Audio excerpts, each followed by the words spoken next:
Welcome to A Political Rendezvous. I'm your host, Jules Jones. Pour something, sit down, get comfortable, because today's story is one of those stories where you're going to want to be sitting down. Okay, so this segment is called Oxferd Comma, the setup. And I know what you're thinking, Jules, why are we talking about punctuation? We are not. That is a code name. That is the code name the FBI gave to a criminal investigation into a sitting president of the United States. And we are only finding out about it now, August 2026, because the White House Government Transparency Task Force finally pried the memos loose and declassified them. So here's the setup. May 9th, 2017, President Trump fires FBI Director James Comey. 7 days later, the FBI's counterintelligence division opens a full investigation, and the stated basis is that the president himself may have been, and I'm reading that straight off the document here, involved in activities on behalf of the government of the Russian Federation, wittingly or unwittingly, meaning we're not even saying that he knew. We're just saying he might be Putin's guy, the president of the United States. And who signs off on this? FBI General Counsel James Baker, Counterintelligence Chief Bill Priestap, Andy McCabe knows, Rod Rosenstein at the DOJ knows, they flag it a sensitive investigative matter. And then, and this is my favorite part, they write in a memo that this was the least intrusive method available to them. The least intrusive method, opening a criminal counterintelligence file on the president, which then triggers a special counsel, which then eats 2 years of a presidency, which then ends with, say it with me, nothing. No collusion, no charges, case quietly closed April 9th, 2019, a few weeks after Mueller packed it in. But here's the part that should make your blood pressure do something interesting. They already knew. 3 days after they opened this thing, Peter Strzok, the lead agent on Crossfire Hurricane, the guy at the center of it all, texts Lisa Page and says he hesitates because his gut tells him there's no big there there. His words, no there there. 3 days in, Agent Bill Barnett told the Justice Department later that by early 2017, he still saw no evidence of collusion. He and his colleagues had a running joke about it. They called it collusion clue. Pick any character, any place, any activity, pair them up, call it evidence. That's how seriously the people inside the building took it. They knew the dossier was garbage. FBI analysts had gone through Christopher Steele's claim line by line and found some provably false and most of the rest either internet rumor or flat out uncorroborated. They knew Steele was paid through the Clinton campaign's law firm. They knew his primary source, Igor Danchenko, was calling his own material hearsay, and that the Bureau had suspected him of being a Russian asset for years. And go back further. Summer of 2016, CIA Director John Brennan walks into the White House and briefs Barack Obama, Joe Biden, Jim Clapper, and James Comey that U.S. intelligence had picked up a Clinton campaign plan to vilify Donald Trump by manufacturing a Russian scandal.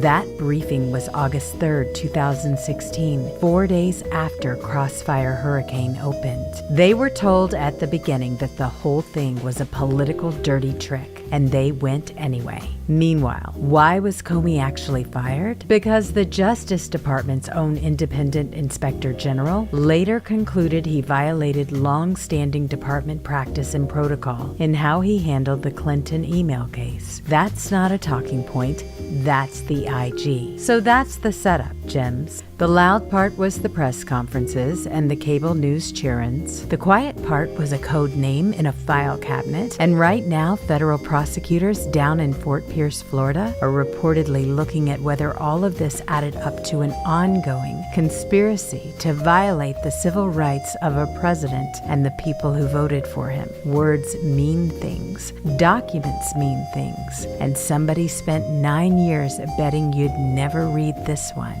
We're going to break it all down, the memos, the names, the timeline, and what happens next. I'm Jules Jones. This is A Political Rendezvous, and I'll be right back right after the break.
And we'll begin as we always. Welcome to A Political Rendezvous. I'm your host, Jules Jones. And we'll begin as we always. Welcome to A Political Rendezvous. I'm your host, Jules Jones. Pour something, sit down, get comfortable, and we'll begin as we always do with our.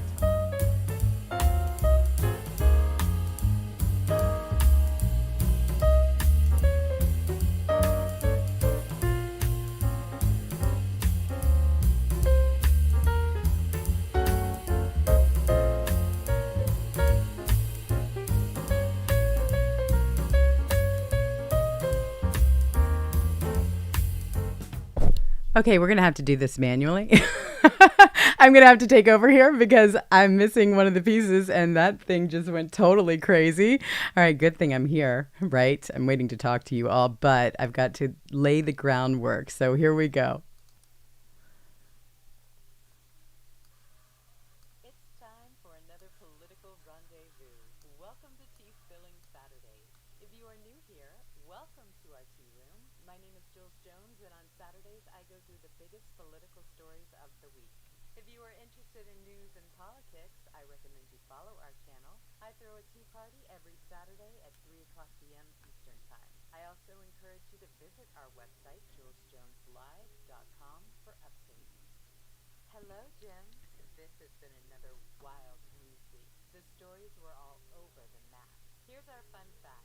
Today, August 8th, is International Cat Day. So if you have a cat, a real one, not those furry people who pretend to be cats, you can celebrate for them, but not with them. Because in general, cats just don't care. For example, good luck trying to put a party hat on a cat. It's not going to happen. The good news is, as long as you feed them, you can go ahead and... Okay, are you able to see this? If you are not, let me know, because I can start this again. Let's try this. Tell me if you can. If not, we'll have to do something and make sure that I put this out after the show. Looks like I had a tech bug or something, like some kind of, sometimes this happens. The tech gremlins will get me and they will grab me and they will completely take over. And I have no idea where certain files end up. But tell me if you hear this. And if you do, great. If not, we'll keep trying. There's always other ways. Can you hear this? It's time for another political rendezvous. Okay. Welcome to Tea Spilling Saturdays. If you are new here, welcome to our tea room. My name is Jules Jones, and on Saturdays, I go through the biggest political stories of the week. If you are interested in news and politics, I recommend you follow our channel. I throw a tea party every Saturday at 3 o'clock p.m. Eastern Time. I also encourage you to visit our website, julesjoneslive.com, for updates.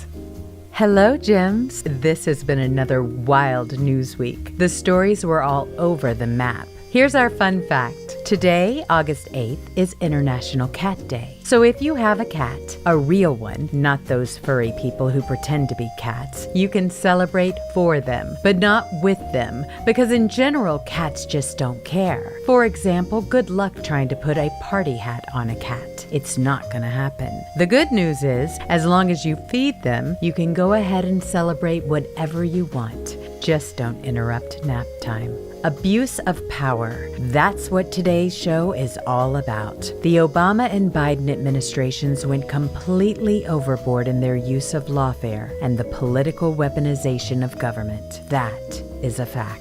The examples are too numerous to mention, but from Alejandro Mayorkas ignoring laws to allow our border to be overrun, to Merrick Garland grossly over-prosecuting J6ers and jailing ordinary people for praying, to the Biden FBI secretly infiltrating Catholic church organizations, the message was clear. Oppose a Democrat regime and you'll be severely punished. President Trump suffered the worst abuse of power, having to face bogus lawfare prosecutions at both the state and federal levels. His home was illegally raided, and leftist state attorneys general campaigned on a promise to get Trump. No crime was identified, mind you. It was just a promise to get him. All of it was sickening, and all of it originated in the Obama and Biden White Houses. We all remember the Russia collusion hoax. It was laughable from the start and completely debunked. But the partisan traitors who pushed it wanted to keep using it to subvert a sitting president. Why? Because they clearly believed that their disgusting smear tactics, amplified with lawfare and the weaponization of government, would be enough to take down any political figure. They severely underestimated President Trump and the American public. Among the treasonous traitors conspiring to undermine President Trump was then FBI Director James Comey. When President Trump realized that Comey was undermining him, he fired Comey as he should. Well, the politically weaponized FBI of the time did not like that at all. So they launched a completely fabricated, major investigation of the already debunked Russian influence on President Trump.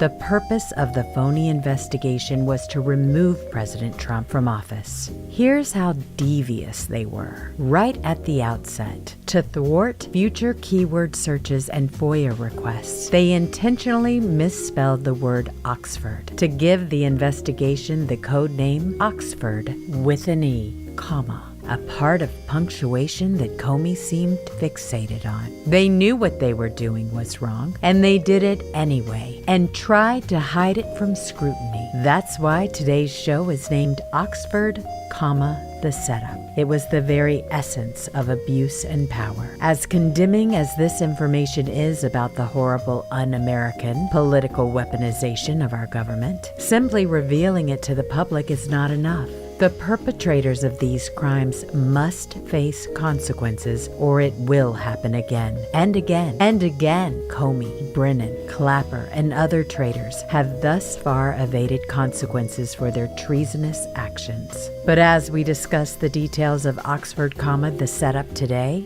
ask yourself if prosecution and prison time are the appropriate consequences. I think you'll agree they belong in prison.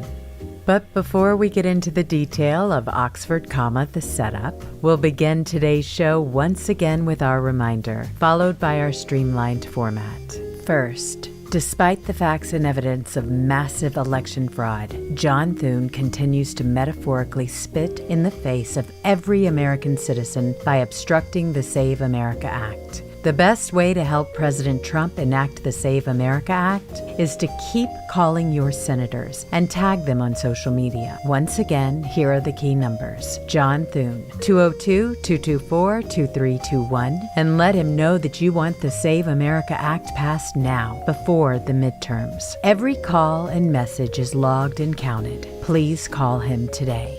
Call the Capitol switchboard at 202-224-3124 and implore your senators to vote in favor of the Save America Act. As always, be cordial, but remember, they work for you. Election cheating must end. Next, we'll get into our top news story countdown, which takes a more tongue-in-cheek approach to this week's mostly wonderful news stories. We'll spill the tea with this week's show, Oxford, Comma, the Setup, which will include our current breaking news and X news for today. Our What Is Wrong with These People segment, showing how the left has dumbed down society. Then finally, we'll review some of President Trump's victories for the week. Now, you all know I love having you here live at 3 o'clock p.m. Eastern Time each Saturday. But if for some reason you can't be here, or if you've missed any of our live shows, you can always watch them later. Check them out. You can find all of our previous shows on our website, julesjoneslive.com. As always, a special thank you for finding your way to new live stream platforms, which can also be found on our website. I truly appreciate you. But for now, settle in, get comfortable with your beverage of choice as we begin this week's political rendezvous. Let's spill some tea, shall we?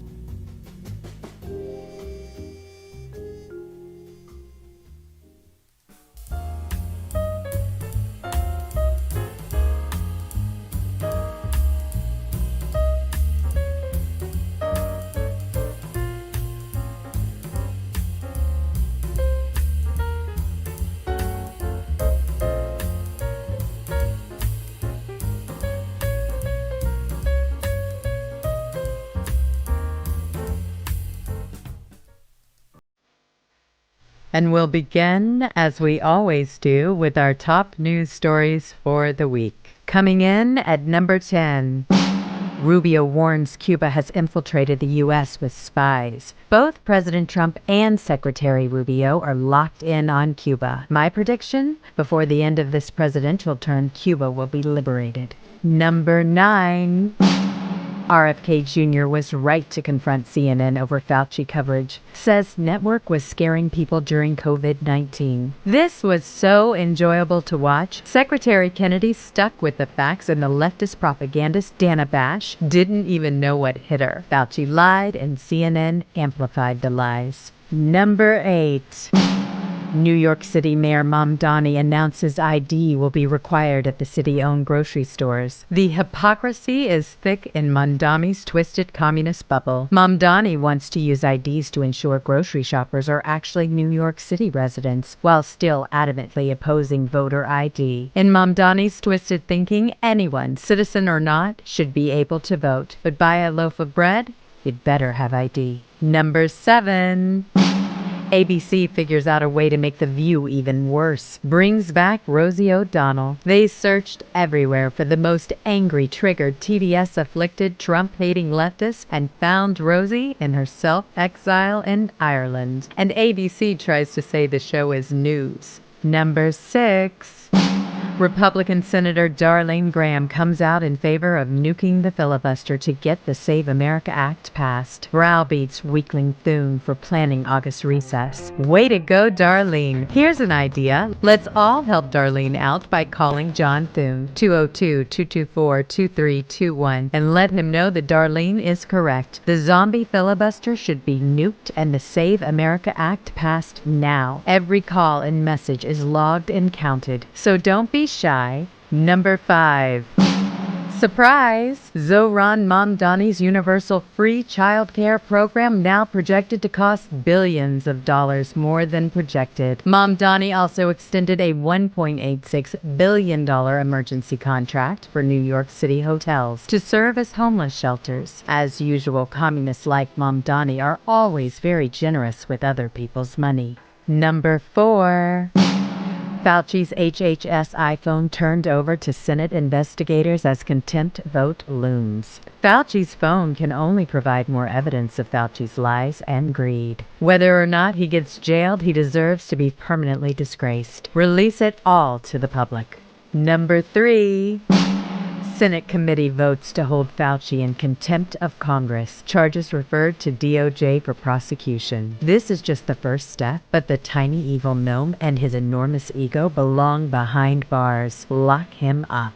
Number 2. 633,000 Maricopa County voter files were stolen right before the 2020 election. The hacker confessed to the FBI. 4 separate prosecutors, including Biden DOJ, all refused to charge him. The most secure election in American history? Hardly. And the corrupt Democrats' administrations in Arizona and Washington, D.C. protected the criminals. So much for election integrity. And our number 1 biggest story for this week: 8 days of fury. Paper trail exposes FBI bid to smear and investigate Trump as a Russian asset for firing Comey. Biden's FBI reacted badly and illegally to Comey's firing. They launched a retaliatory major investigation based on no evidence. Their intent was to smear and undermine a sitting president. In America, we call that treason. And there you have it, our top news stories for the week.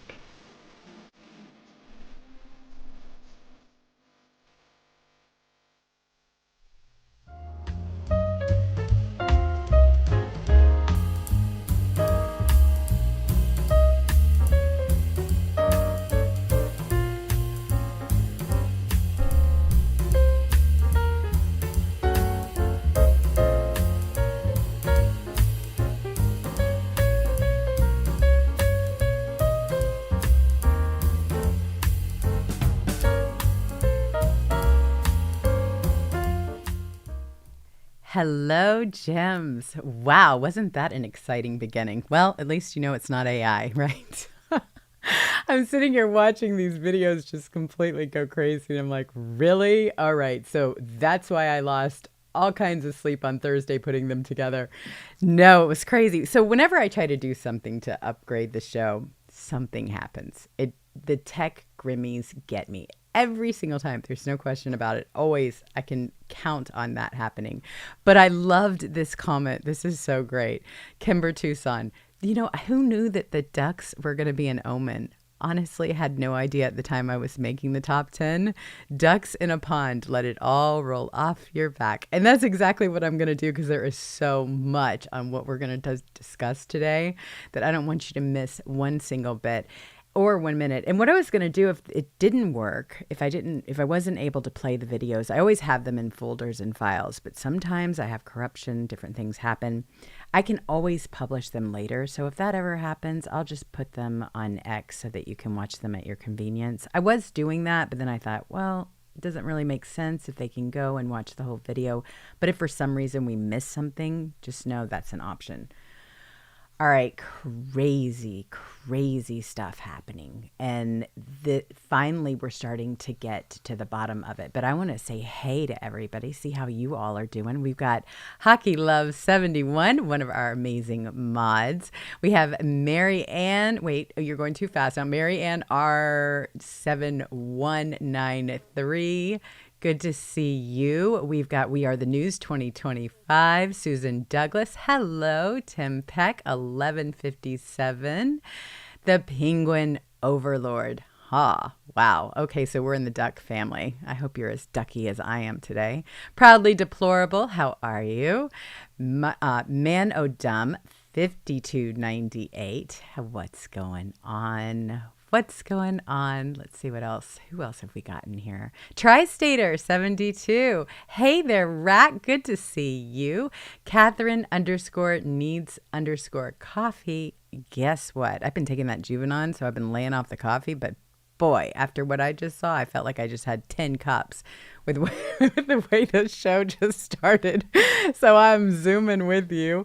Faith B, 9042. Hi there. Caroline Food Forest, 355. Hey. And then we've got Sleeper, 9381. No, I try to put something in the background whenever I'm doing the top 10. Like last week, I think it was ballerinas. The week before that, it was, people walking in a city. I try to have something so you have some activity. I don't know. The videos are not my strong suit.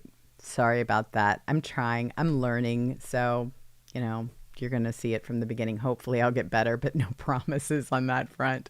PK941, hey. And then we have Mark MSB. Good to see you, Mark. Good to see everybody. I hope you're having fun. We have got Meg. Hi there. Or Me G. I'm not sure how you go and say that, if it's Me G or if it's Meg. But it's Saturday. We did make it, but with a lot of news in the process. As you can see, we had plenty of things going on. There is never a dull moment in Washington, D.C., and the things that we are finding out now, wow. All right, so we seem to be cranking now. Let's get into it. All right, if you've just joined us, go back and watch the top of this because I need you to catch up. It was a little rocky, but the information was there. Quick recap. Codename Oxford Comma, May 16th, 2017. The FBI's Counterintelligence Division opens a full criminal and national security investigation into the sitting president of the United States on a theory that he might be working, knowingly or not, on behalf of the Russian Federation, just declassified. Here we are now reading that in 2026. Now, segment one was the what. This segment is the who, the when, and the why it matters more than you think. Let's start with the paper trail, because the paper trail is the whole ballgame. Who signed it? This wasn't some field agent in Cleveland freelancing on a hunch. The opening electronic communication came out of the Counterintelligence Division, and it was approved by James Baker, the FBI's general counsel, the Bureau's top lawyer, and Bill Priestap, the assistant director for counterintelligence. Then Andrew McCabe, who's running the FBI as director, the acting director at the time, because they had just fired the last one. He gets briefed, and so does Rod Rosenstein, the deputy attorney general.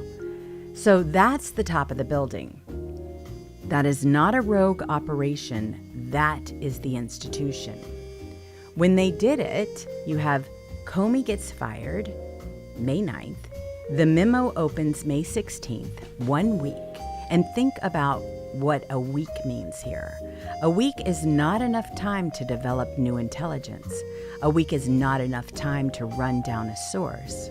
A week is enough time to react, which tells you the prediction in the predication of this whole thing. I mean, this whole thing was a setup. This wasn't something that they discovered. It was something they already had sitting on the shelf, waiting for a reason. And the memo actually says the quiet part. It says Trump's public explanations for firing Comey, in his own words, on television, could reasonably be read to imply that the counterintelligence investigation was a factor in the decision. So follow that logic with me. The FBI is investigating you. You fire the head of the FBI.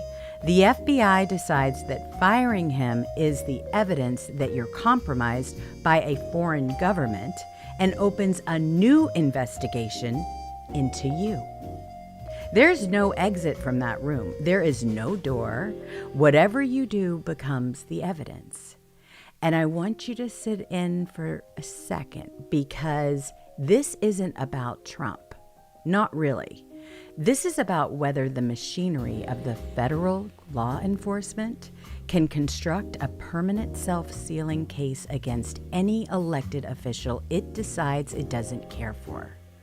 But if it can, when your vote is a suggestion. So that's it. That's a suggestion. And the people with the badges and the classification stamps make the actual decision. Now here is where it goes from bad to something else. They already knew there was nothing there.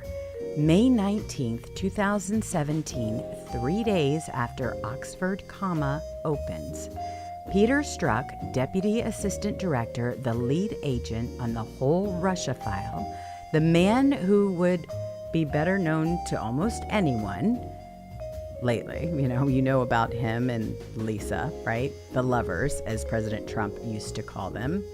He texts Lisa Page, and he says he hesitates in part because of his gut sense and his concern that there's no big there. No big there. This is 3 days in. And that's not one guy having a bad morning. Special Agent William Barnett, who worked the case, later told the Justice Department that by early 2017, the Bureau had substantially ruled out collusion on Flynn, on Carter Page, on Papadopoulos, all of it. The summary of his interview flatly says that Barnett still did not see any evidence of collusion between the Trump campaign and the Russian government. And Barnett's the one who gave us the phrase that ought to be carved over the door: collusion clue. He and his colleagues joked that the investigation was like a board game. You could pick any character, any location, any activity, pair him with somebody else, call it evidence. That's the inside voice. That's what the professionals were saying to each other, while the outside voice was going on television every night for 2 years, telling you the walls were closing in. Let's talk about the source material, because this is where I lose my patience. By early 2017, FBI analysts had built a spreadsheet, an actual spreadsheet. They went through the Steele dossier claim by claim. They graded it. Some of it was provably false. Most of the rest was internet rumor or simply could not be corroborated. That's their own analysis on their own paper in their own building. They knew Christopher Steele was a former British spy being paid through the Clinton campaign's law firm, not a neutral party, not an intelligence windfall, a paid opposition researcher. They knew his primary subsource, Igor Danchenko, was telling them in February 2017 that things attributed to him were hearsay, bar talk, secondhand chatter. And here's the kicker. The FBI had suspected Danchenko himself of being a Russian asset for years. So, think about that. Think about that. The Bureau opened up a case theorizing the president was a Russian asset, built substantially on a dossier whose primary source they suspected of actually being a Russian asset. If a Hollywood writer pitched that, you'd say it was too on the nose. Now go back further, because the origin story is worse than the case. Summer of 2016, CIA Director John Brennan takes his notes into the Oval Office and briefs President Obama that the U.S. intelligence had intercepted a plan approved for the intelligence, and this was by Hillary Clinton, on or about July 26, 2016, from one of her foreign policies advisors to vilify Donald Trump by stirring up a scandal alleging interference by Russian security services. To smear him. That's the word in the material. And that intelligence didn't stay at Langley. On August 3, 2016, at the White House meeting, Brennan briefed Obama, Vice President Biden, DNI Clapper, and FBI Director Comey, the whole table, on Russian interference efforts and on that Clinton campaign plan. So then you go into August 3rd, 2016. Crossfire Hurricane had opened on July 31st. 4 days.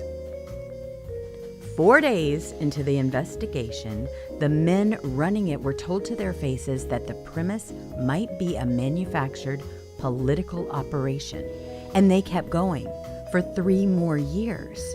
So meanwhile, what happened to the people caught in the gears? Well, Mike Flynn, January 4th, 2017, the FBI writes a memo closing the investigation into him. No derogatory information reported back. He's cleared, done. And then they invite him for an interview anyway. And then they charge him with false statements made in that interview. And this bothered people inside the Bureau. Priestap, the same Priestap who signed off on Oxford Comma 4 months later, wrote the note that ought to be in a museum. What's our goal? Truth and admission, or to get him to lie so we can prosecute him or get him fired? He wrote that. He wrote that down in his own handwriting, asking whether the objective was the truth or the scalp. That's not a conspiracy theory, Jims. That's a contemporaneous note by the FBI's head of counterintelligence. So, how does it end? Rosenstein appoints Robert Mueller. 2 years later, you've got millions of dollars, a presidency operating under a cloud from the jump, and the final report does not establish a criminal conspiracy between the Trump campaign and Russia. No charges against the president. And then quietly, April 9th, 2019, somebody at the FBI writes the closing communication on Oxford Comma. And a few weeks later, after Mueller sunsets, no press conference, no apology, no prime time special, just a memo in a drawer sealed for 7 years. Call him Mueller, call him Mueller. I've heard them all. You're probably going to hear me say it both ways because I've heard so many of these different interviews over the years. But wow. Yeah. And that's not just the tomatoes and the tomatoes. I mean, we're getting into all this stuff, and we're just getting it now. 7 years. And then in 2023, you have special counsel John Durham, whose report was released by the Biden Justice Department. So spare me. They concluded this whole thing that there had been no proper basis for the FBI to open Crossfire Hurricane in the first place. And the actual reason Comey got fired? The DOJ's own independent inspector general later found that he violated long-standing department practice and protocol in the Clinton email investigation. The stated reason was the real reason. It was in the record the whole time. Where this stands right now? Well, these memos are coming out while federal prosecutors in Fort Pierce, Florida, are reportedly examining whether the FBI, DOJ, and intelligence agencies engaged in an ongoing conspiracy to violate the civil rights of Trump and his supporters through repeated investigations and lacked evidence. Civil rights. That's the frame. Not politics, rights. And I'd argue that's the main frame, because the injury here didn't stop at one man.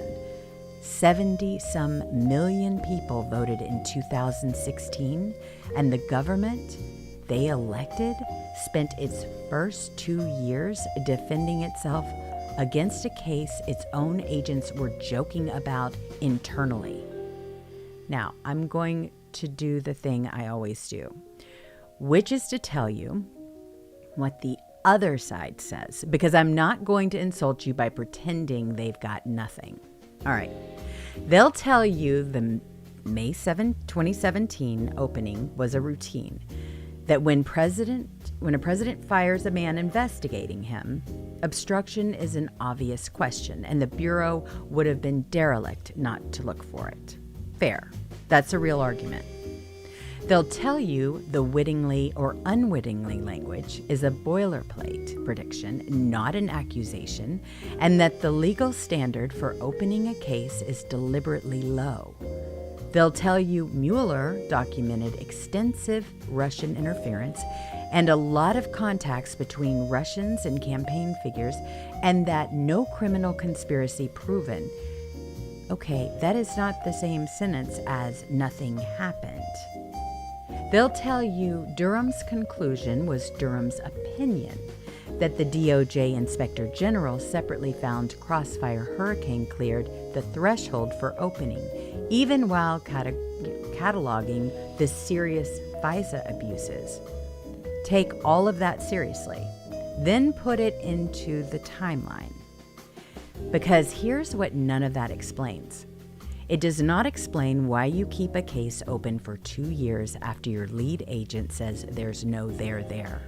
It does not explain the Priestap note. It does not explain why Brennan briefing on a manufactured scandal didn't stop anybody in that August 3rd room. And it does not explain why the American people had to wait until 2026 to learn the President of the United States had a code name in a counterintelligence file. Procedure explains an opening. Procedure does not explain a duration.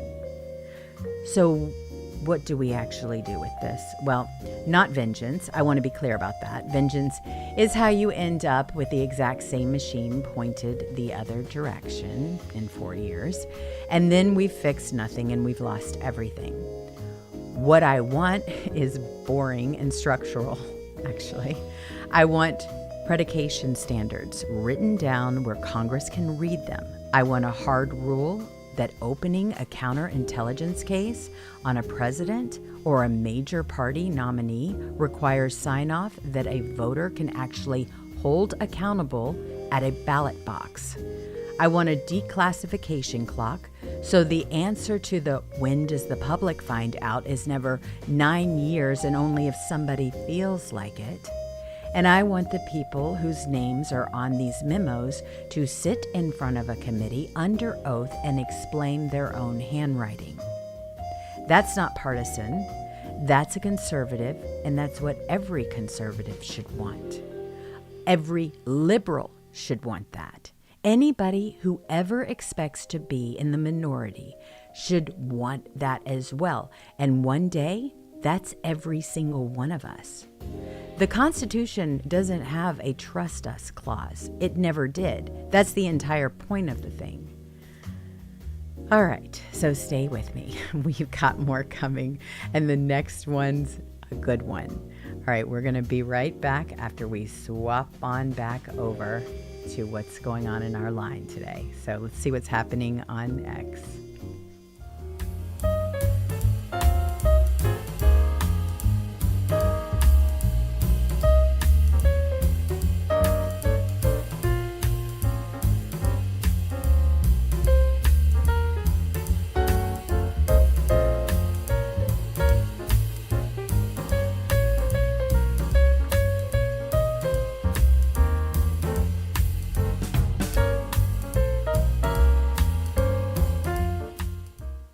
Okay, so it was a very busy week, as it always is. There's a lot of things that are happening in every single corner, but when we saw this story, we couldn't resist it. We were like, okay, we're going with that because we've been talking about this for so long. And then you had John Solomon, who's doing a lot of writing over there. And at the White House, he's the one that's putting out these stories, and he's saying, hey, look, media, whoever wants to publish this story, go ahead, run with it. It's yours. Do what you will. Do your job.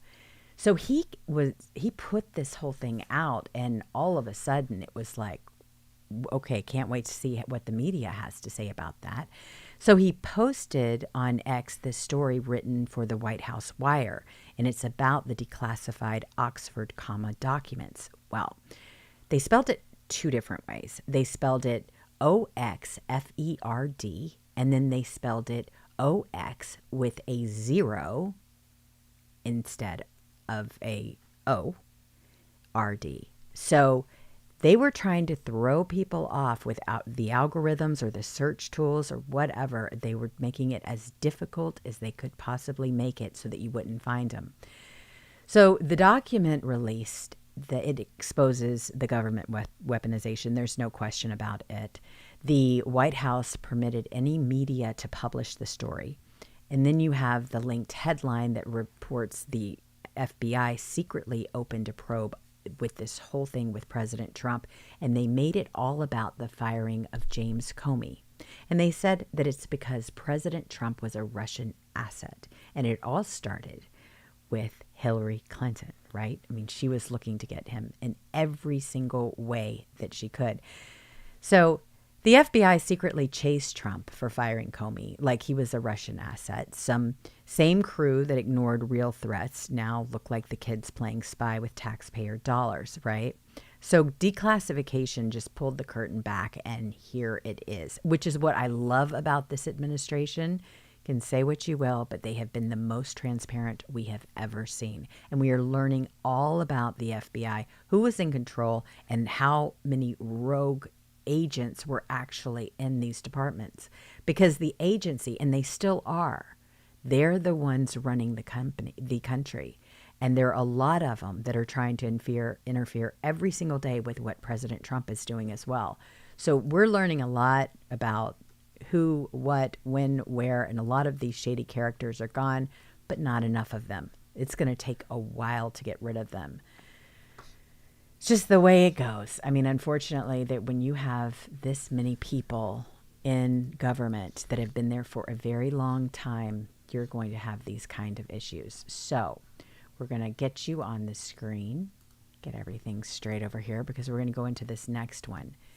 This was really interesting because it gets even worse than most people think, right? You have Jeff Clark. He exposes the deliberate trick in a White House document that showed all of it, where they swapped the 0 for the letter O, the word comma, turning it into a C0MMA,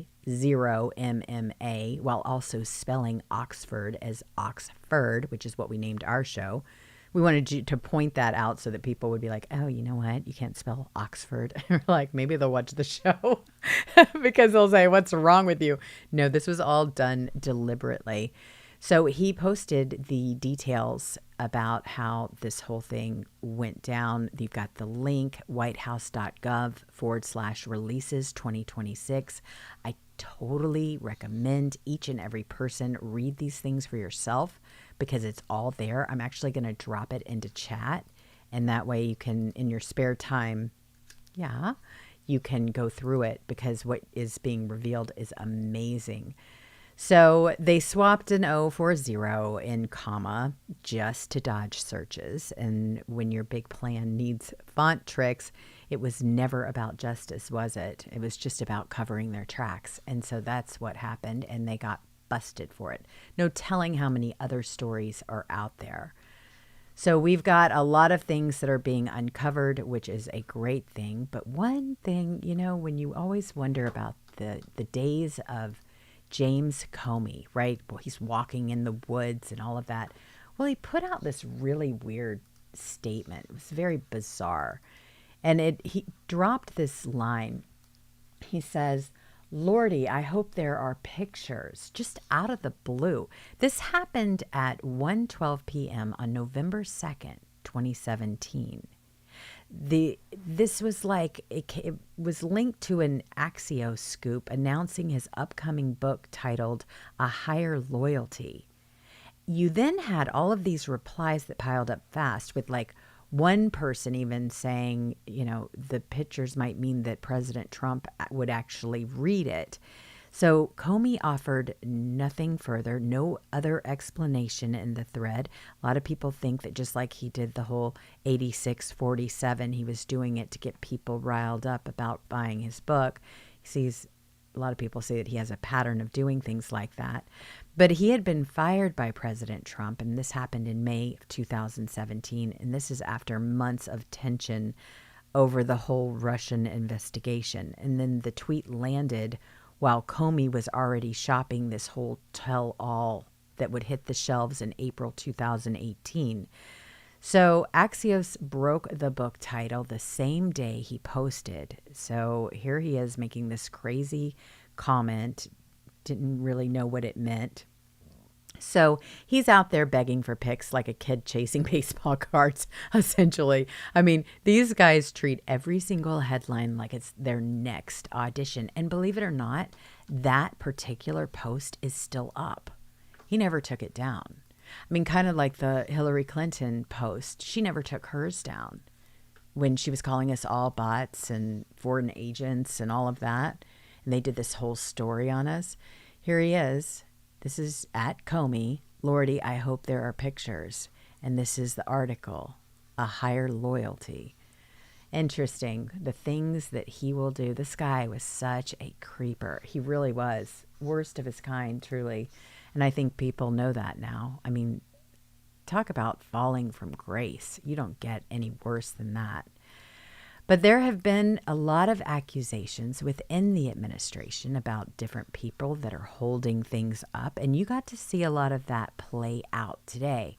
I mean, this week, in fact, because beyond toxic, you had John Solomon, who put out a piece, and a lot of other people as well, why Thune and Cotton are allegedly withholding Crossfire Hurricane documents from investigators. Well, they have no reason to lie about something like that. But you have John Thune and Tom Cotton. They are blocking transcripts. This was the story that could finally pin down John Brennan's part in the 2016 effort to take down Trump.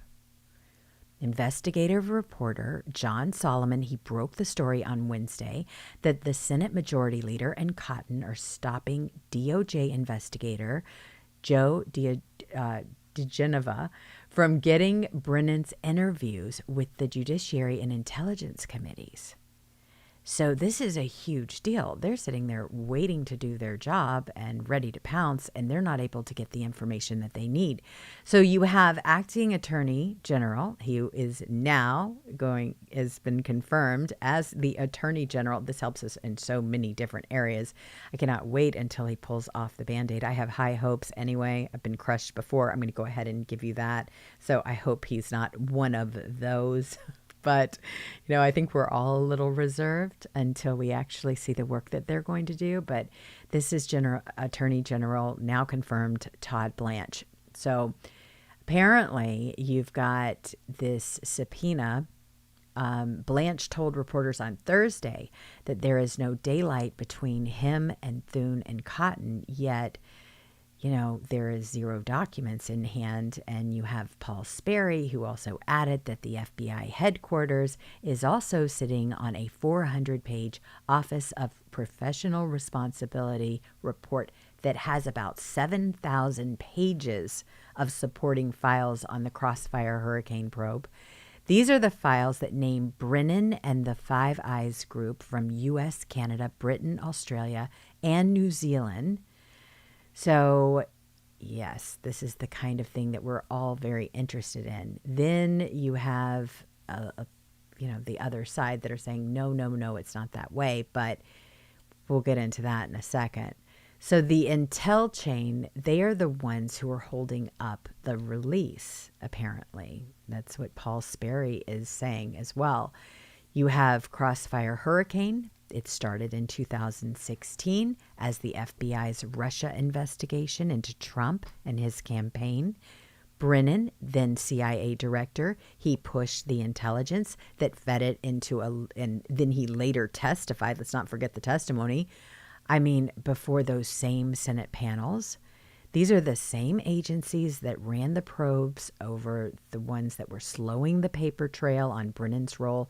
So you see why a lot of these bureaucrats, they speed it up when it's somebody that they're against, and they slow it down when it's somebody that they're for. So this delay keeps the full record of the 2016 intel operation locked away from investigators. So without the transcripts and the OPR report, accountability on how the case against President Trump was built, it's going to stay stalled. So it'll be interesting to see whether Blanche actually moves to force the Senate to turn over the materials or if the hold continues, because they're all being accused of not releasing the things that are needed. So, and by very good reporters indeed. So what happened was this. Got to Tom Cotton. He pretty much freaked out when he saw that there were so many people reporting on the fact that he is responsible, because here it is. You've got Paul Sperry, who says, breaking DOJ sources tell me Senate GOP leaders Thune and Cotton are refusing to declassify a key John Brennan transcript in order to protect then SSCI chair 2020 to 2021. You have Marco Rubio for the presidential run because Marco looks bad kissing Dem Vice Chair Mark Warner's behind. Arse. So Tom Cotton sees that this is going wild on X, and obviously somebody from his office said, hey, sir, you probably need to pay attention. We know you're getting ready for your break, your August break, but this is something you may want to address. So he comes out swinging. He says, this report is completely false.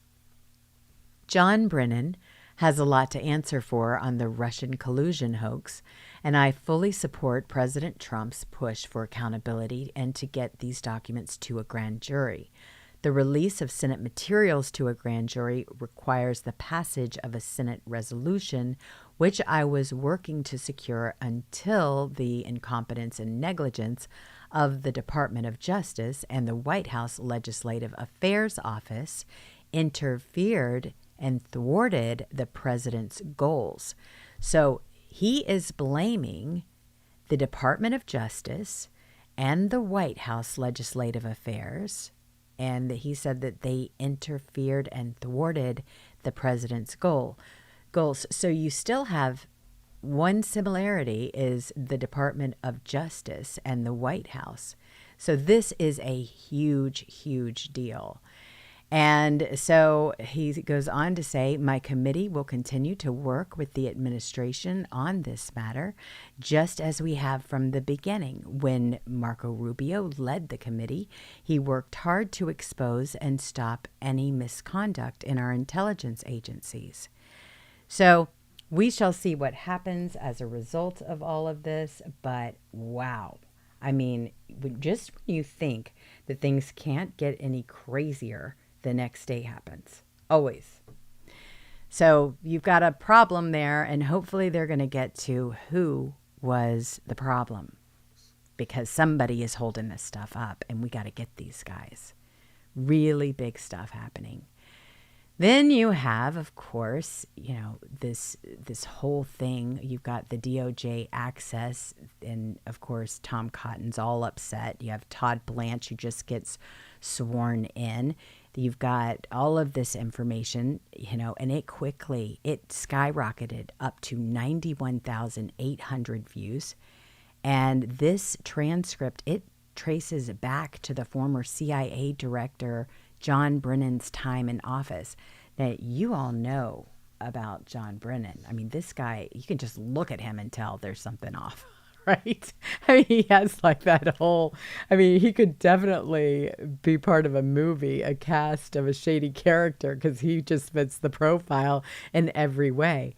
But these transcripts, they trace back to John Brennan's time in office. And they're saying, look, Thune, Cotton, they're the ones that are controlling the key levers. I believe, just as you probably do, I mean, it's my own personal belief that Thune is the man that they picked for a reason. I don't think it's because he can't get things done or he doesn't know how to or that he's weak. I think he is intentionally holding up President Trump's agenda. Point blank, straight up. That's what's actually happening. So we're going to see what happens, but you have Cotton who's getting a little nervous over there. He's saying, wow, I'm just not going to sit here and take it on, on X. A lot of these people are very concerned about their seats too. You have Thune, who is going to run in 2028. And I'm sorry, but I'm going to do everything in my power to make sure that he never holds political office again, just based on what he has done. So then there was and what he has failed to do, I should say, because there's a whole lot of things that President Trump needed him to do, including the Save America Act, the biggest piece of legislation, and they're just not doing it. So we've got things that happened this morning, of course, and the news that was out yesterday with Attorney General Todd Blanche in the overnight vote. This was early this morning. He became the Attorney General. That was awesome. He was confirmed. Of course, you had Rhinos, Murkowski, and Collins, two that I never want to see again as well. It's time to clean house. But here's the thing. In the Collins situation, and it's my understanding, they said, okay, well, we have to adjourn for vacation in August for this recess, because we need to make sure that our candidates are out there campaigning. They need to campaign. Well, they had the perfect thing to campaign on. If Collins would have voted for and stayed and worked during August recess and said, let's pass the Save America Act, she would have been golden in the eyes of all. That would have been her campaign strategy. That would have gotten her over the mark. No question about it. It would have sealed her fate. Instead, they adjourned early this morning. And everyone was just like, wow. I mean, I stayed up for that all night, just watching to see what they were going to do.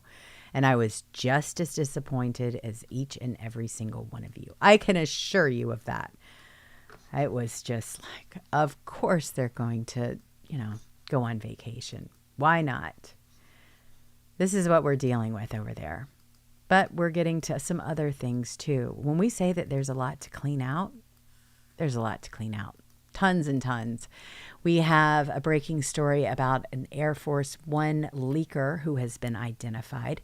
This is Pentagon. The Pentagon has revoked access to classified information for the Biden-era Air Force Secretary. That happened as well. So you won't believe how fast this one got shut down. I mean, here you have the Pentagon that just yanked former Air Force Secretary Frank Kendall's access to classified information. This was after he leaked the details about President Trump's Qatari-gifted Air Force One jet straight to the New York Times. So on August 7th, the Pentagon spokesperson, you have Sean Parnell. He released the statement that revoked Kendall's eligibility effective immediately. They didn't even hesitate and barred him from any sensitive position.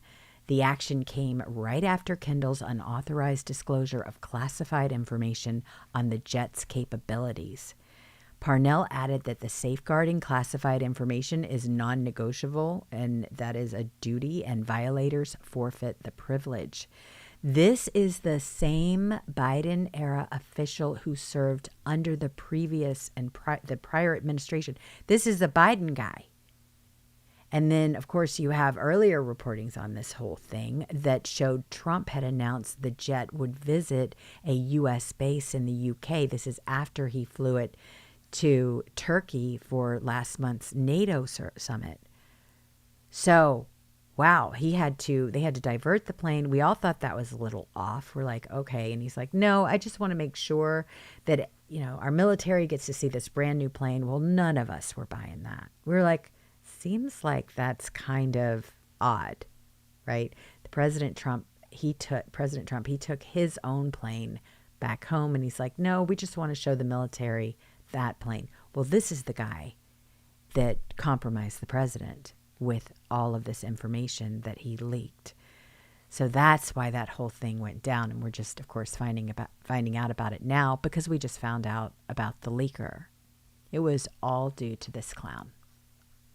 I worry about President Trump's safety every single day. I am so concerned that something's going to happen to him because these people are ruthless and they are definitely out to get him.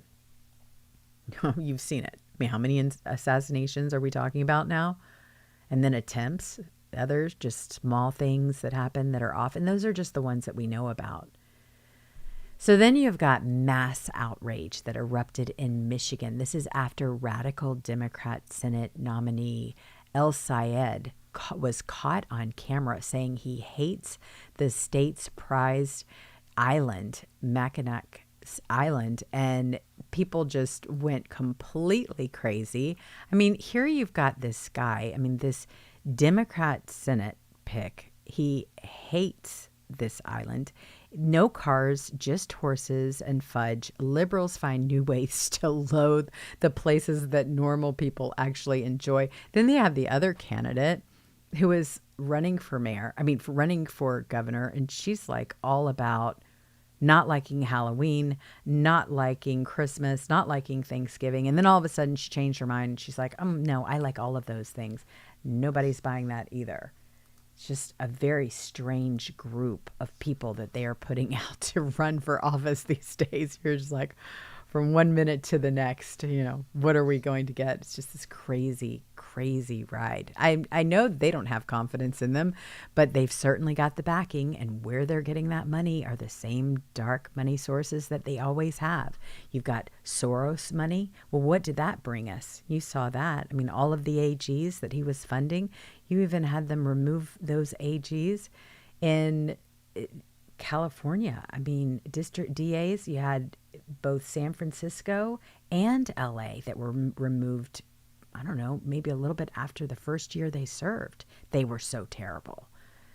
So it's really interesting, but you also have China is at play. You have the Middle East who is at play. You have Russia who is in play. You have all of these outside influences that are definitely involved in our elections.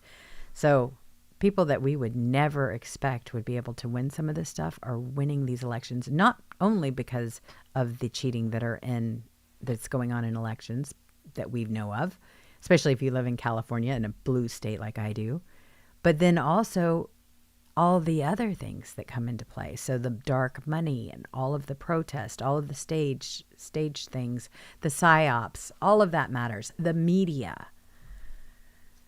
So there's a lot happening, and it's only going to get more interesting as we get into midterms. You better believe it. If you think you've seen it all, no. Buckle up, because it's going to get even worse, I believe.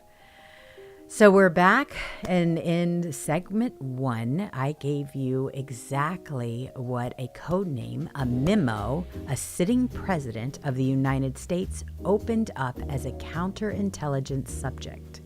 Segment 2, I gave you the who. Baker, Priestap, McCabe, Rosenstein, Brennan, Comey, and a paper trail that reads like a confession nobody thought would ever see. Well, this segment is short and it's very simple. Somebody pays for this. Not lessons learned, not a panel discussion, not a think tank white paper that gets 3 retweets and dies. Consequences, real ones, with names attached, because that is the only thing in this country that has ever actually stopped a man from doing something twice. Let me tell you why I'm not in a forgiving mood. Because this wasn't a mistake, clearly. A mistake is when you get it wrong with the information you had. That is not what happened here. They had the information, all of it. They had John Brennan walking into the White House on August 3rd, 2016, 4 days after they opened Crossfire Hurricane, and telling Obama, Biden, Clapper, and James Comey himself that U.S. intelligence had picked up a Clinton campaign plan to vilify Donald Trump by manufacturing a Russia scandal.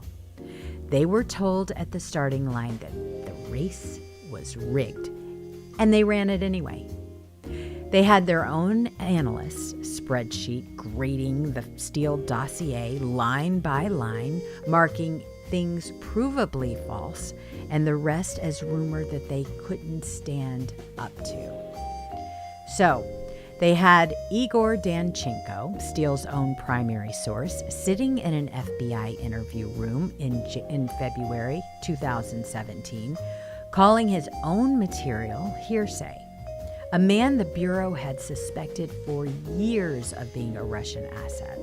They had a memo, January 4th, 2017, closing the Flynn case, no derogatory information, he was clean, and they hauled him in anyway and charged him over the interview they engineered. And they had Bill Priestap, the FBI's own counterintelligence chief, writing down in his own hand, what's our goal? Truth and admission, or to get him to lie so we can prosecute him or get him fired? He knew. He wrote it down because he knew. And then 4 months later, he put his signature on Oxford Comma. That's not a mistake, Jims. A mistake doesn't require that many people to look away at the same time. And then Peter Strzok, he says the quiet part. May 19th, 2017, 3 days after they open a counterintelligence case on the President of the United States, the lead agent texts Lisa Page and says he hesitates because his gut tells him there's no big there. 3 days. And that case stayed open until April 9th, 2019. 23 more months. 23 months of a presidency operating under a cloud. 23 months of Americans being told on a loop that their president answered to Moscow. 23 months while the men running it privately joked about collusion clue. Pick a character, pick a room, pick an activity, call it evidence. They were laughing. They were making board game jokes about it inside the building, while the country outside was being told democracy itself was hanging by a thread. That's the part I can't get past. That's the part that isn't a policy disagreement. That's contempt. Contempt for the president, contempt for the process, and contempt for you, me, and the world. Now let's talk about what it cost. Mike Flynn, 3-star general, 33 years in uniform, cleared in writing and then destroyed anyway. His savings, his reputation, his family, his son was dragged in over a case they had already closed. Carter Page, George Papadopoulos, private citizens whose names the federal government made permanently radioactive on a FISA process the DOJ's own Inspector General found riddled with serious abuses. By the way, I interviewed George Papadopoulos. That was quite an interview. And his wife, actually, I think more than once. I had her, and then I also had him by himself. And wow, you want to talk about just never saw that one coming. That's how they felt. 2 years after a duly elected presidency, not disagreed with, not outvoted, encumbered by people nobody elected and nobody could fire. An entire country's trust in federal law enforcement. That one you can't itemize, and it may be the one that we never get back, truly. Millions of Americans now assume as a baseline that the FBI is a political actor. And here's the thing, they didn't just get that idea from talk radio, they got it from these documents. The Bureau earned that, page by page, and no amount of PR is walking it back.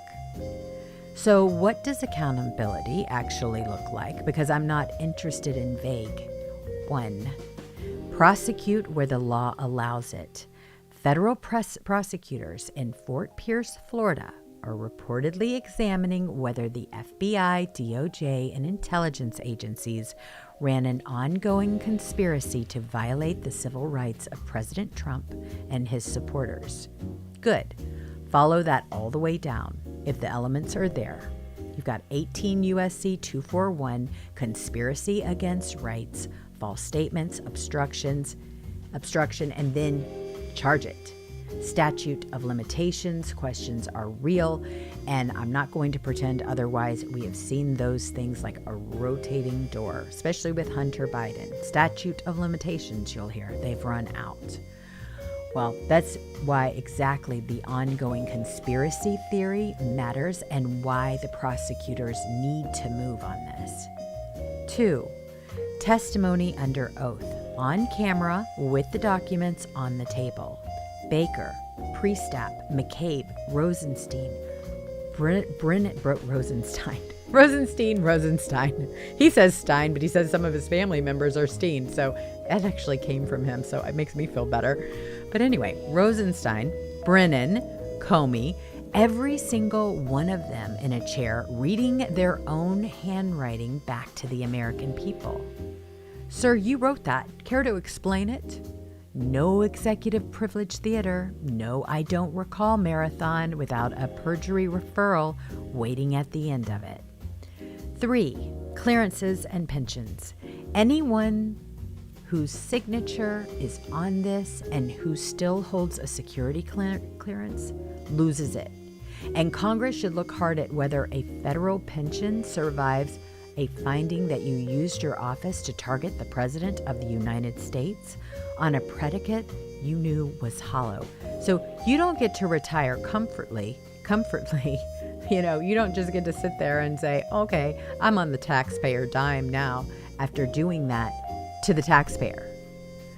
4, dismantle the machinery, not just the men. Because if you only get the individuals and leave the tools, the next crew picks them right back up.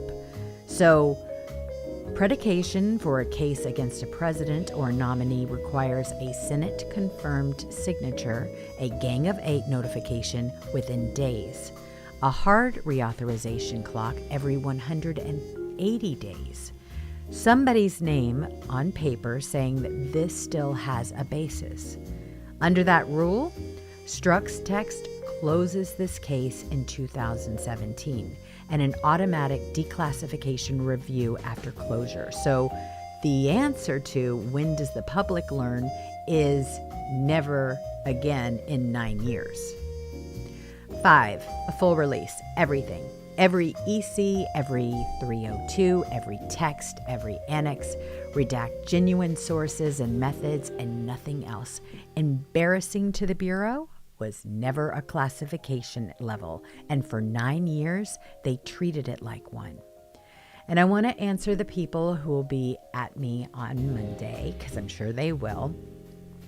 They'll say, Jules, this is retribution. No. Retribution is punishing people for what they believe. This is prosecution for what they did. documented in their own words, on their own letterhead, approved by their own executives. They'll say, the FBI had to look at obstruction after Comey was fired. Then explain 23 months after Strzok wrote it down. Explain the Brennan briefing, explain the Priestap note. Procedure can defend an opening, but procedure cannot defend a duration. That's the hinge, and they will not go near it because there's nothing over there. Nothing. They'll say the Inspector General found the threshold was met. The same report cataloged serious FISA abuses, and you don't get to hold up half a document. They'll also say this sets a dangerous precedent. Sir, they set the precedent. In May of 2017, on paper with a code name. The precedent already exists. The only open question is whether it comes with a price tag or whether now just a free move available to anyone who holds the building. Because if there's no consequence, this becomes standard operating procedure for every administration that follows. And I promise you, the next crew to pick this up won't be aiming it at somebody you dislike. Here's where I land on it. I love this country and I love its institutions, which is exactly why I want the people who abuse them held to account. You don't clean a house by apologizing to it. You don't do it by taking out what's rotten. Equal justice. I mean, you have to make sure that all of this stuff, all of the garbage is cleared out. You've got to take out the trash where you see it. And you've got to make sure that all of this covering up, it doesn't just stay buried in the building, that you actually take that garbage out and you get rid of it for good.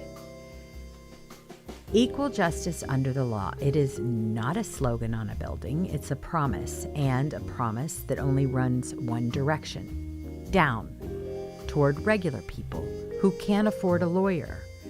Isn't a promise. It's not that. It's a threat. They gave it a code name, a comma, the smallest mark on the page, the one you skim right past, the one that quietly decides who the sentence is really about. Well, we read it out loud, and now the sentence is about them. So go read those documents yourself. I mean, they are public. Don't take my word for every syllable of it. I mean, send this to someone in your life who still thinks nothing ever comes of anything. And also, call your congressman and ask him one question. Whose name is going on the subpoena? All right. So we're going to continue right after this little tiny break. There's so much to this whole thing. It just could go on and on and on.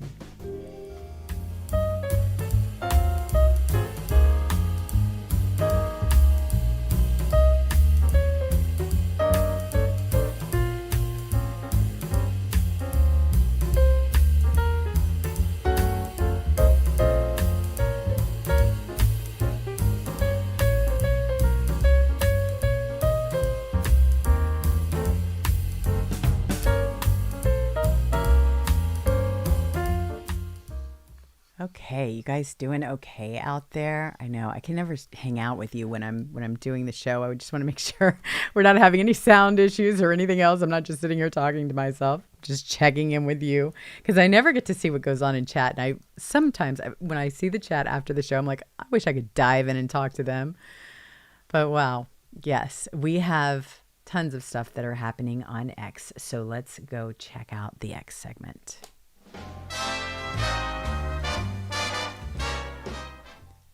All right, so here we go with Laura Loomer. She puts this little number out.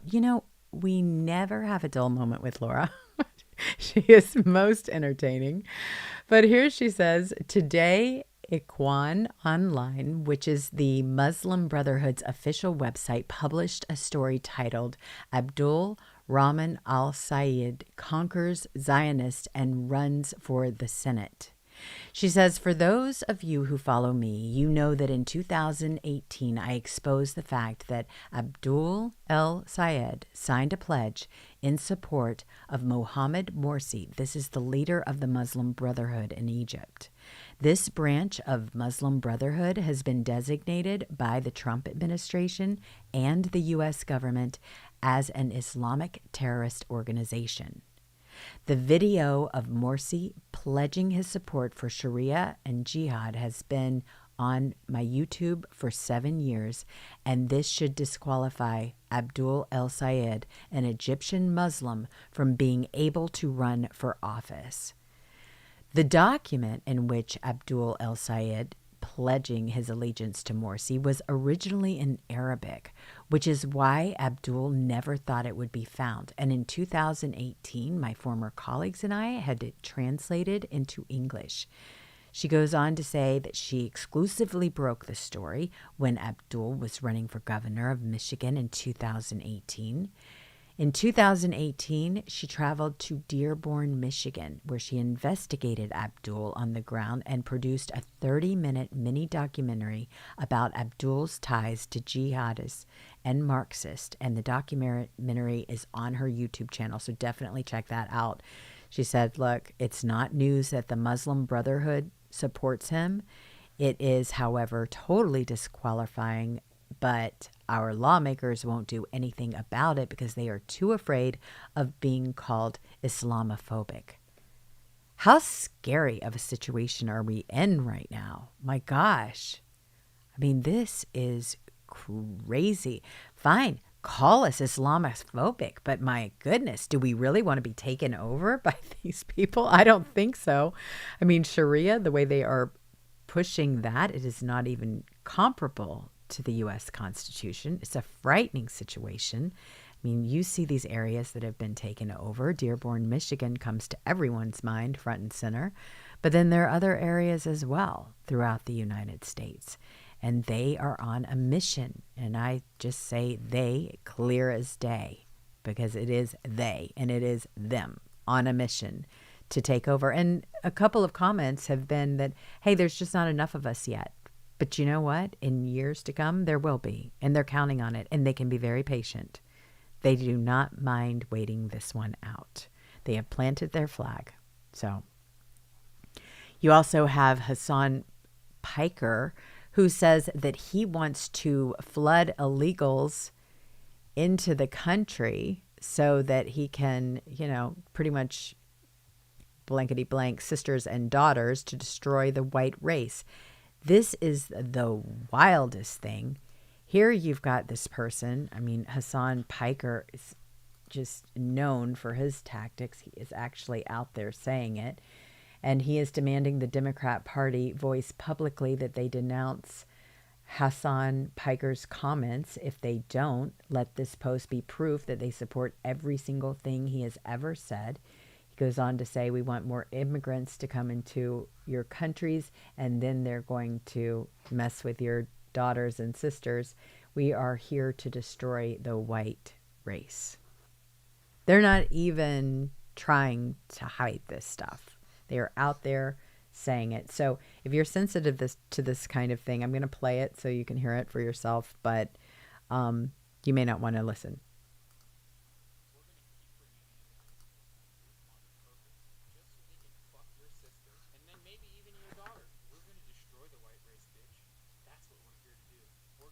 Unbelievable.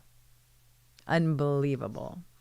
This is what we have. So sorry about that for those of you that are sensitive to that kind of thing, but you need to know what's actually being said out there and what the goal is. Again, they are not afraid of putting out what they're going to do. Not even for a second. And then we have Dr. Fauci. My gosh, he has been certainly making up for lost time of not being in the news, except for it's not quite the news that he wants to receive, is it? I mean, this is not his glowing moment. So Dr. Fauci was just exposed for having a net worth north of $12 million on a $434,000 salary. He got over $1 million across 2 years. His net worth right now is north $12 million. Total scam. But he's just going to continue to get richer and richer with all of these patents and all of these all of these deals that he's made.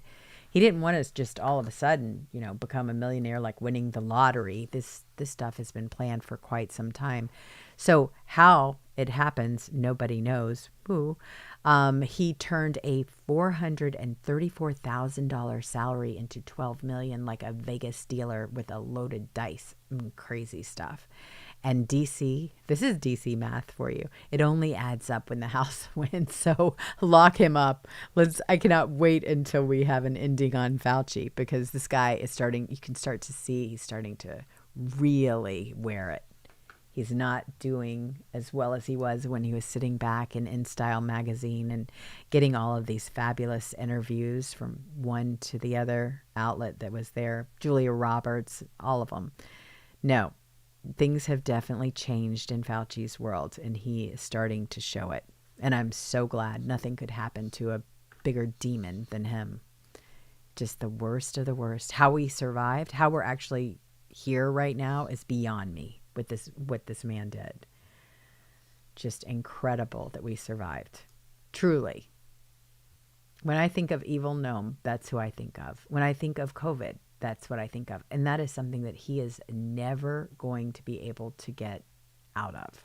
That's what most people think. They think of COVID, they think of Fauci ouchie, which was really weird that he actually even adopted that name. Well, while we're on the subject of what is wrong with these people, let's head into our segment, What is Wrong with These People? This is one of my faves.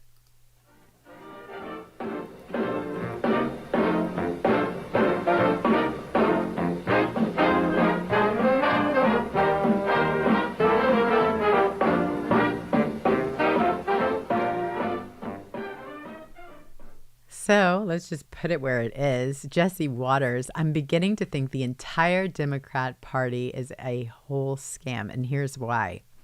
Stealing money, flooding the country with illegals, COVID, Fauci scam, Somali fraud scam, no kids, USAID, none of the money left in DC, the Green New Deal scam. This is the fraud party. And it truly is. So there have been a lot of posts. This one is from Tiran and AIANAE. So he's put this one together. And yes, I mean, the left, you don't even recognize them, which is a good thing for us, truly, because a lot of those Democrats, lifelong Democrats that were from the eras before, they're going, I don't recognize this party. I don't want to be here. And they're hopping on over to our side. And then you have a lot of independents that are like, I would never, ever vote for a Democrat ever in my life. Now, the trick here is, though, as you most of you know, is that we have to get these people to vote. I mean, that's the most important thing. We have to get them motivated to vote, not just quit and say, okay, well, I'm just no longer a Democrat. I'm going to sit this one out. No, we have to set a fire and say, okay, if you want it just to get worse, you're going to sit this one out. If you want it to get better, then you're going to get involved, and we need you to vote, and we need you to be part of the grassroots, and we need your voice, and we need you to shake up. And maybe, hey, you could even shake up and wake up your own party in doing so. I mean, that's kind of the goal, is it not? That's what we're trying to do here, is wake them up, because it's very, very frightening. I mean, I don't recognize this country at all, and I know that I am not the only one. So we keep moving into all of the things with this Oxford Comma, and another reason why I wanted to spend a lot of time on it today is because this is not the only organized plan that they had out there. These interagencies were working incredibly hard to make sure that they could bring down a president. And it wasn't the only thing that they had going. I mean, they had multiple scams. You had January 6th that happened. You had this. You had the Hunter Biden laptop. I mean, we were watching all of this in real time. You had COVID, you had Fauci, you had all of this stuff. And so we have a real opportunity, and that's really my point. We have a huge opportunity to bring a lot of people in to our circle, and which we need to do. reach out and say, okay, well, you want to get involved? You're tired of this. I'm tired of this. I mean, here are our taxpayer dollars. We're spending a fortune only for it to disappear to people that are in our country illegally for a leering center or for medical fraud. And they're not even from this country. They're not even spending the money that they're stealing in this country. They're sending it back home. Are you tired of that? Then join us. Let's work together. Let's figure out a solution, because we have our own enemies too. And I make no secret about that. I mean, the rhinos up there, they're the worst of the worst. And when they adjourned, I just went, wow, I was up for the rest of the night. Just really. I mean, maybe I take this way too seriously, but with what we have lived through, I'll tell you what, if you sleep on this, we're going to lose our country. I feel like it's going to happen any day now. We have this one big chance in front of us. And we have so many obstacles, even though we have it all. Yes, right at this moment, we've got the House, we've got the Senate, we've got the White House, supposedly the Supreme Court, but we've got some mice in there as well. And it certainly doesn't look like it, does it? With all of these different obstacles, we still have people that are working against us. And that's truly the real problem here. I mean, we can handle the pushback, we can handle other opinions, but when they are openly obstructing the will of the people, that's a whole nother gig. And that's what they're doing. So we just have to fight harder. We have to be louder. We have to primary them. We have to make sure that they never see another office, and prosecute the ones that we can, have hearings and expose them. I mean, that hearing with Fauci was fantastic. The fact that he had an opening statement, that he pled the fifth 111 times, the media went silent. They tried really hard to defend him, but at the end of the day, how can you defend somebody with so many deaths on his hands? How? That won't even tell you what color tie he's wearing, with a smug look on his face, while he was living his best life, making sure that he was, getting in front of a camera, throwing a baseball, sitting in the stands when you were locked away in your home. Kids, I mean, they are who I truly feel, between the kids and the elderly, I feel the most sorry for them, because they were the biggest losers of this whole thing, including those that took the jab. I mean, gosh, this was something that is going to go down in the history book. So anybody that defends this demon, I have nothing to say to them, because they're full of it. A, you can't defend this guy. And then B, I mean, wow, if you're that lost and you just want to fight and you just want to just continue on with the lie, then you're wasting my time and yours. So yes, as we move along in this wonderful journey of ours, we just continue to go along and go strong, but we're back. And this is the amplifiers. So, wow. One last thing on this, and then I'll let you get on with your Saturday. So here's where we've been. Segment 1, the memo, May 16th, 2017, codename Oxford Comma, a full counterintelligence investigation into a sitting president of the United States. Segment 2, the names on paper. Segment 3, why somebody needs to pay for it. Now we have segment 4. This is the one nobody in the business likes to do, because it's about the business. So because a secret memo in a filing cabinet doesn't wreck a presidency by itself, paper can't do that. Paper needs a megaphone. So let's talk about the leaks first, because that's the mechanism.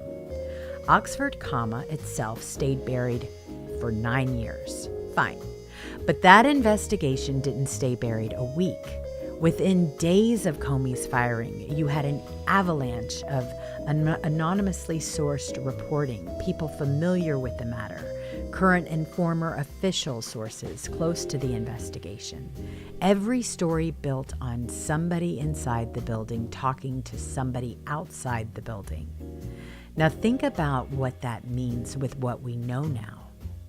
The Bureau's own lead agent is texting there's no big there there.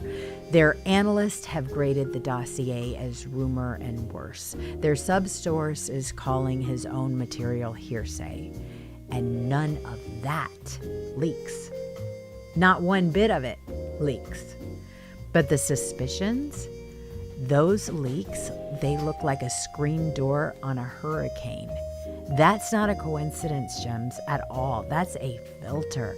Somebody was choosing. So the doubt stayed classified for 9 years, and the innuendo was on the evening news by Thursday. And both of those things were decisions made by human beings with access. Selective leaking, it isn't journalism's fault. That's the part of the leakers. And on every one of these leaks, it was at a minimum a violation of policy and quite possibly a federal crime. And I'd like to know how many of them were ever seriously investigated. My guess? You could count them on one hand and have fingers left over. Now the part that is on the press. So look, I am not going to stand here and tell you every reporter who covered this was in on something. That's lazy and that's untrue. A lot of them were doing what they were trained to do. A source with a badge tells you a thing and you print the thing. But here's the problem with a business model where government is your source and the government is also your subject. You stop being a check. You become a distribution channel. And for years, this story got covered like a countdown clock. So the walls are closing in, the noose is tightening, bombshell, explosive.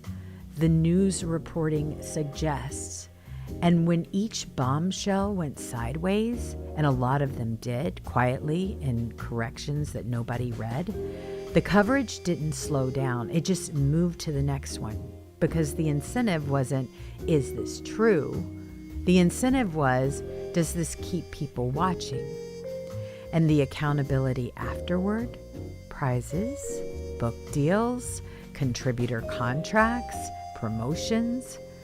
Not one major outlet has ever sat down and done a serious front page autopsy of how it got this wrong for this long. And now here we are. August 2026, with a declassified memo showing the Bureau opened a criminal file on the president on a premise its own people were joking about it internally. And I want you to watch how much airtime that gets this week versus how much a single anonymous bombshell got in 2018. Watch it. Count the minutes. That comparison will tell you pretty much everything about who these institutions actually work for.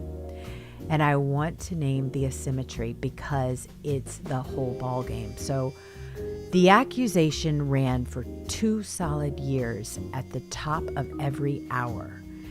The exoneration ran for about a day and a half. That's not a media bias take. That's just arithmetic, okay? And you have Mueller, who closes with no charges against the president. And then you have Durham, who later concludes that there was no proper basis to open Crossfire Hurricane at all. And that report was released by the Biden Justice Department. So don't let anybody hand you the partisan hack line that it was something else. The Justice Department's own Inspector General is the one that finds Comey violated long-standing department practice and protocol in the Clinton email case, which is the actual, boring, documented reason he got fired in the first place. Every one of those landings got a fraction of the coverage the takeoff did. And that asymmetry, that is the damage. Because a smear that runs 24 months and a correction that runs 36 hours doesn't average out to the truth. It averages out to the smear. That's how a lie becomes a vibe, and a vibe becomes what half the country just sort of assumes is true forever. So here's what I want you to take from this, and it's not don't trust anybody. That's the failure mode. If you walk out of this episode actually believing nothing and nobody, then honestly, they won. A country where nobody believes anything is a country you can do absolutely anything to. So don't go cynical, go literate. 1. Learn the difference between a document and a claim about a document. Everything I read you today came off declassified memos with dates and signatures. That's a different species of the thing from sources say. When somebody tells you something big, ask, is there paper? If there's no paper, park it. Don't believe it. Don't disbelieve it, but just park it. 2. Anonymous sourcing is a cost, not a feature. Sometimes it's necessary. Real whistleblowers exist and they need protection. But every anonymous source is somebody with a motive you're not allowed to evaluate. That's not free. Price it in. 3. Watch what gets buried, not just what gets shouted. The Strzok text, the Priestap note, the Flynn closing memo, the Brennan briefing, every single one of those was the real story. And every single one of them showed up late, quiet, and on a Friday. 4. Hold your own side to it too. And I mean this. If a story flatters everything you already believe and it's sourced to people familiar, treat it exactly the way you'd treat it if it cut the other direction. That's not a weakness. That's the only thing that makes your credibility worth anything when you do have the receipts, like today. And let me be fair about one thing, because I always try to be. There's a real argument that the press was doing its job. A president fired the FBI director investigating his campaign. That's a legitimately enormous story, okay? And a press corps that yawned at it would have been derelict. I'll grant that fully. But covering a question is different from assuming its answer for 2 years. And the tell isn't that they reported the story. The tell is what happened when the story collapsed. An honest institution does a post-mortem. A political one just changes the subject. We got the subject changed. So where does this leave us going into next week?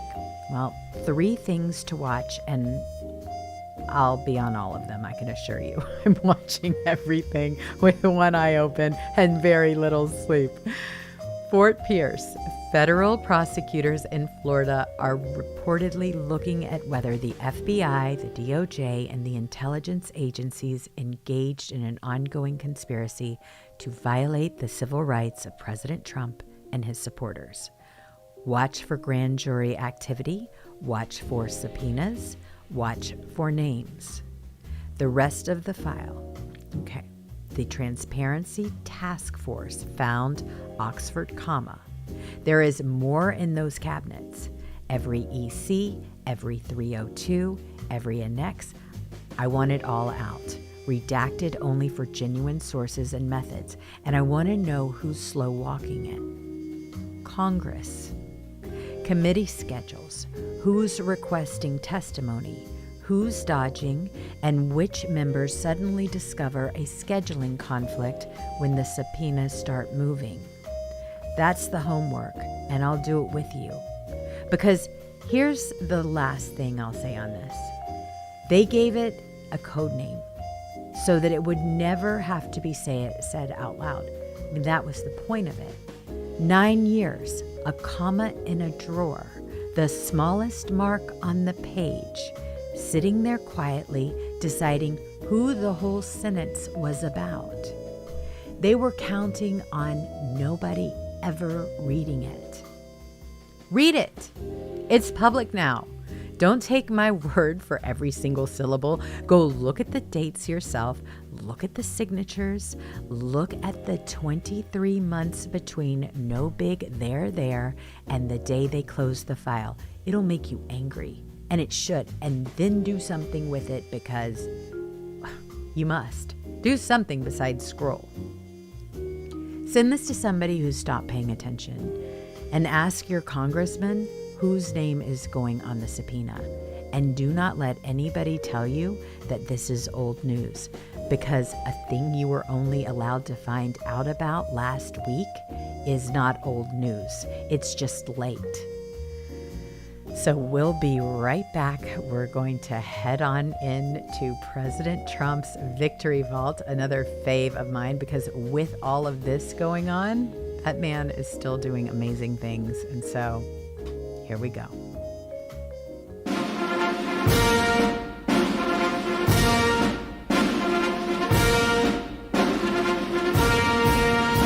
All right, so this one I'm just going to read to you because it's going to go pretty quick. Well, President Trump has been busy again. He gets immigration victory as federal judge clears path to end Haiti TPS, and this is following a Supreme Court ruling. This was huge. Looks like we are getting some wins for a change. So after years of Dems stretching temporary into forever for Haiti TPS, a judge just pulled the plug. Turns out that the law means what it says when courts quit rewriting it.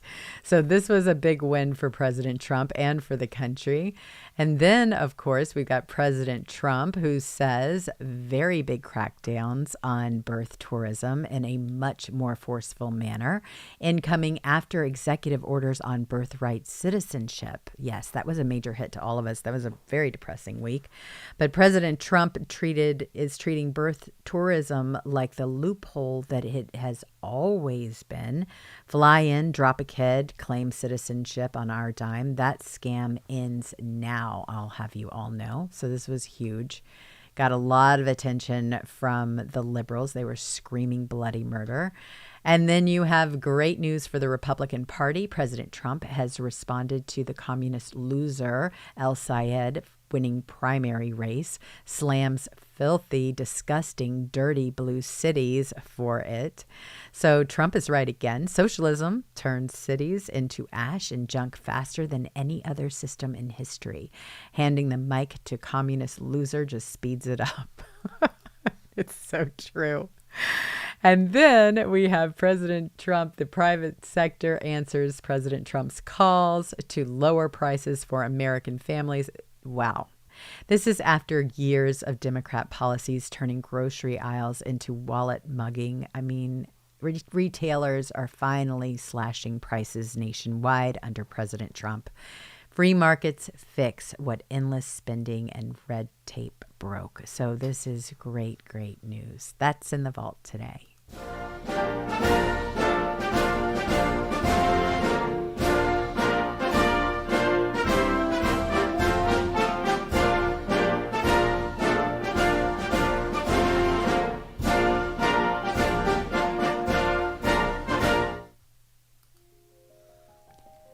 All right, so come sit back down with me for a minute because we are at the end. I want to do something different for the close. I don't want to yell. I have done enough of that today, and you have been generous to sit through it. I just want to tell you what I actually think quietly, and then we'll both go on about our Saturday. So here's what happened. In May of 2017, a group of people at the top of the Federal Bureau of Investigation opened a criminal and counterintelligence file on the President of the United States. They wrote down what he might be serving a foreign power, that he was doing this, wittingly or unwittingly. They gave it a code name, and they filed it. 3 days later, the lead agent on the whole Russia matter texted his colleague that his gut told him that there was no there there. That file stayed open for 23 more months. And we, the people who pay for that building, staff it with our sons and daughters, and are told it belongs to us, did not find out until last week. 9 years. I've been doing this show long enough to know what I sound like when I'm angry. And I know some of you were nodding along and some of you were thinking, she's a little hot today. Well, fair enough. So let me tell you where the anger actually comes from, because it's not where people assume it does. It's not partisan. I promise you, it has nothing to do with being partisan. It's that I was raised to believe this country is different, not better in every way, different in one specific load-bearing way. That here the law is a fixed thing, that it doesn't bend toward whoever's holding it, that a man in this country gets investigated for what he did and not for who he is or who he beat. That's not a Republican idea. That's the oldest idea we've got. It's older than the parties, older than the flag. It's the reason people put their children on boats. And what these documents show me is a group of people who decided that principle was negotiable, that it applied to everybody except in this one case, this one time, because the stakes felt so high to them personally that the rules could take a knee for a couple of years. But that's exactly when the rules matter. Anybody can follow the law when it's easy. The law is only worth the paper when it's following the cost of the outcome that you wanted. They wouldn't pay that price. That's the whole story. That's it. And here's what haunts me a little. I don't think most of them woke up one morning and decided to be villains. I think it was smaller and more ordinary than that. And that's even worse. I think one man wrote a memo he had doubts about. I think one lawyer signed something he told himself was procedurally defensible. I think one agent sent a text instead of a formal objection. I think one supervisor figured somebody above him would put a stop to it. I think Bill Priestap wrote, "What's our goal? Truth," or to get him to lie, and then went back to work. That's how it always goes. I mean, nobody has to be evil. Everybody just has to be a little bit of a coward on the same Tuesday. That's how a country loses something. Not in one dramatic blow, in 100 small moments where somebody who knew better decided it wasn't his job to say so. So let me tell you what I want, and then I'll shut up, I promise. I want consequences. I've said it all hour, and I'll say it in the close because I'm not going to go soft on you at the end just because the music's coming up. People used federal power against a president on a premise their own house had already been dismantled, and there has to be a bill for that. Testimony under oath, clearances gone, charges where the law supports them, not vengeance, price. Because a rule with no price attached isn't a rule, it's a suggestion. And we have now watched what happens when the most powerful people in the country figure out which is which. But I want something else too, and it's harder. I want us to be the kind of people who would just be as loud, just as loud, if this had been done to somebody we can't stand. I'm serious. Because that's the test. Not whether we're mad now. Anybody can be mad when it's their guy. The test is 2034, when somebody we'd never vote for is on the wrong end of a machine we let stand. And we have to decide whether the principle was real or whether it was just a jersey. If we can't pass that test, then we're not defending the rule of law. We're just waiting for our turn with the club. And I don't want a turn. I don't want a club broken. They call it Oxford Comma. And I keep coming back to that because a comma is the smallest mark on the page. It's the one you skim right past. It's the one that seems like it can't possibly matter. And it's the one that quietly decides who the sentence is about. For 9 years, this country had a comma sitting in a drawer that changed the whole entire meaning of an entire era, of an election, of a presidency. And the way tens of millions of Americans came to feel about their own government. I've never seen anything quite like it. And the people who put it there were counting on the same thing they always count on, that you'd be tired, that you'd be busy, that you'd assume somebody else was reading it. So read it. That's my whole ask. It's public now. Don't take my word for one syllable of anything. I said it today that I'd rather you didn't. Go and look at the dates. Go and look at the signatures. Go look at the 23 months between no big there and the day they closed the file. Sit with that on your own without me in your ear. Then talk about it at the table, at work, with the cousin who thinks none of it matters and nothing ever comes of anything. Ask your congressman loud and clear and say on the record whose name is going on the subpoena. Ask him, is your name going on the subpoena? Because self-government is not a thing that you have. It's a thing that you do. And it's mostly unglamorous. And it mostly looks like ordinary people refusing to be tired at the exact moment somebody's counting on them to be tired. They wrote it down. We read it. Now we don't let it go. Thank you for spending your Saturday with me. Genuinely, there are 1,000 things you could be doing, and you gave these hours, I should say, to caring about your country, and that's not nothing. So go hug your people. Say something true this week. Read the documents. Ask the hard questions. And don't let anybody tell you it's old news. This is something that we need to stay and fight. And we can do that together. So I want to thank everybody that helps me behind the scenes. You all are just amazing, and I appreciate you more than you know. Patriot Lioness and Jackie, thank you for your promos. You do an outstanding job of getting the word out on this show, and I truly appreciate you. I have to give a huge round of applause to the phenomenal team that works tirelessly behind the scenes. Endless appreciation to the brilliant Patriot Penzi for her insightful articles, meticulous research, and a huge thank you to the storytelling maestro, Rob Plegrim Sr. First in chat, by the way, pretty much has a record on that one going. Just incredible. He delivers these captivating monologues and curates the week's top news stories with unmatched precision. Again, I have no idea how he gets all of those stories that we run across each week into just 10, but he has that ability. I certainly don't.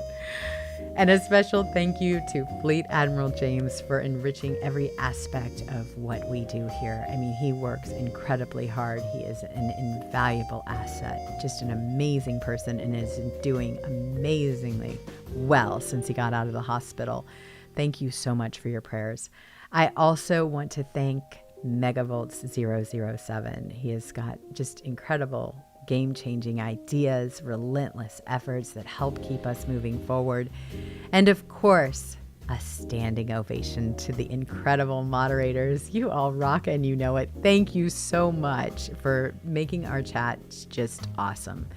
You create a safe and welcoming space for us to connect, share, and spill the tea. I wish I could hang out with you in there, but I have to do this. So one day, maybe, we'll be able to have something else that we can spend some time. I'm trying to do that at the beginning of the show where I get to say hey to everybody, because I really do miss you, and I feel like I miss so much that's happening in chat. But we're beyond grateful for everything that you all do. And a sincere thank you to Nick Twitt and Link London for generously sharing the beautiful music that you hear on this show. They are wonderful, underground Hollywood conservatives. We are here. Sometimes it's not apparent, but we are here. And we've been showing up in elections for a very long time. We just need the Save America Act to pass so that you can see us, so that you can hear us. We're tired of losing our voice in these stolen elections. So I'm Jules Jones. This has been A Political Rendezvous. God bless you, and God bless the United States of America. In the meantime, you all be safe, be kind to one another, and we will see you later. Toodly-doo.